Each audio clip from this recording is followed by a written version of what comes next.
My brother Andrew worked the night shift at the morgue. One day he fell ill and I offered to cover for him. That night I found myself alone in this eerie place for the first time. The cold corridors, dim lights, and dead silence created a suffocating atmosphere. It all started around midnight when I heard strange rustling sounds. At first I dismissed it as my imagination and tried to focus on the paperwork that needed to be completed.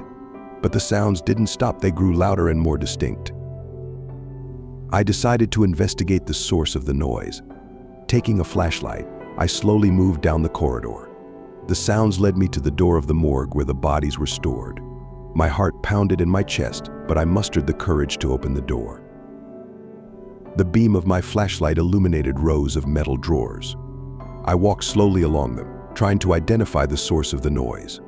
Then, I heard a faint moan coming from one of the drawers. Summoning all my strength to overcome my fear, I opened it. Inside lay a man, dressed in white, with his eyes closed. Suddenly he opened his eyes and grabbed my hand. I broke free and ran. My heart was racing, and I couldn't stop shaking. But the strangeness didn't end there. Returning to the office, I saw a note on the desk, written with a trembling hand, "Help me. I am not dead." Next to the note was a piece of cloth stained with blood.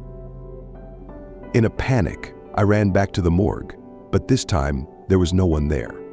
The man had vanished without a trace. I thought I was losing my mind.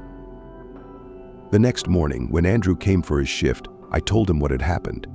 He listened carefully and then told me that a few months ago, there had been an incident in the morgue. One of the workers had been found dead in that very drawer where I saw the man. Since then, strange sounds and inexplicable occurrences had been reported. I never agreed to cover my brother's night shifts again. But every time I pass by the morgue, I remember those terrifying moments and hope that the man's soul has finally found peace.